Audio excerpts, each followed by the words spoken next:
Australia is one of the most multicultural countries in the world, with a very large and increasing percentage of the population coming from English as a second language ESL background.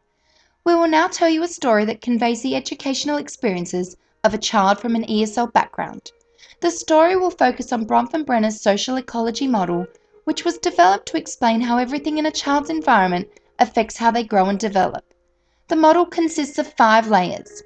The first layer is the microsystem, the environment in which the small child lives in, where the most direct interaction takes place, usually with parents and family.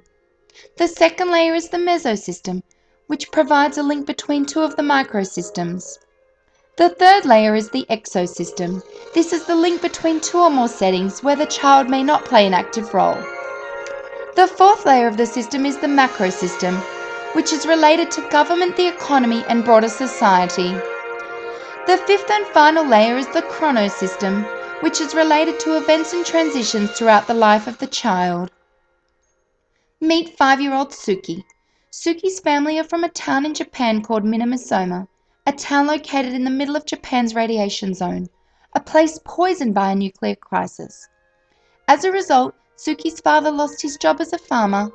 Suki's family sold their apartment and immigrated to Australia for a better life. The family spoke very little English. They relocated to a suburban house and Suki's father was employed in a factory. Suki attended the local primary school where most children are from an Australian background. Suki's family also become part of the Buddhist church community. It is all of these people that form Suki's microsystem. Suki had a very hard time settling into that of her new classroom. She spoke very little English and felt upset because she looked different to her peers. In Year 1, Suki's teacher asked the class to create a story, followed by a discussion. Suki didn't feel confident in contributing as the students would say nasty things to her, making her feel inadequate. Suki was reprimanded by the teacher for not contributing and was made to sit alone to write down what she thought of her peers' stories, whilst the rest of the class moved on to other activities. In Year 2, Suki was asked to work in a group to do a presentation on Australian culture. As she was still learning and adapting to the Australian way of life, she found it difficult to contribute. Due to Suki's lack of participation in the class, her teacher arranged for a meeting with her parents to discuss her educational needs. This encounter forms part of the mesosystem. As Suki progressed through her years of schooling, she continued to face many of the challenges that came with being that of an ESL student. She was constantly subjected to bullying and lost motivation to attend school. In Year 5, Suki was asked to peer review a story written by someone in her class. She found this task confronting and was ridiculed by her peer when she provided the feedback, making her feel unworthy.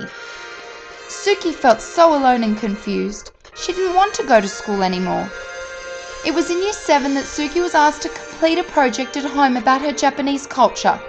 Suki felt very anxious and knew she would need help from her dad, who spoke English quite well now. Unfortunately, her father had just commenced a second job working till 9 p.m. most nights. Suki therefore had no option but to complete the project alone. This encounter forms part of the exosystem. Suki once again felt alone and confused. She approached her teacher, who didn't offer any additional support. Suki did the best she could. As Suki approached her final years of schooling, she didn't have a very positive view on her education. Her school teachers were not supportive of her education thus far, and she hadn't progressed to that of her full potential. Suki had to prepare for the higher school certificate, determined to become a teacher. She knew she needed to do well and work hard to fulfill her dream.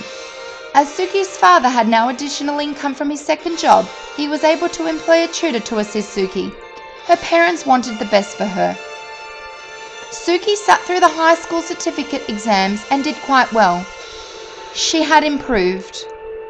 When Suki was nearing the completion of her education, new government reforms were implemented to provide funding for schools with ESL learners, allowing Suki to participate in extracurricular activities at no cost.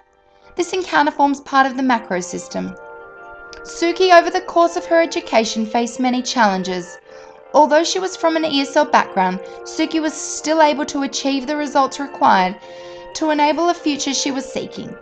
She had very little support from teachers throughout her education, which would have provided her with a positive education experience.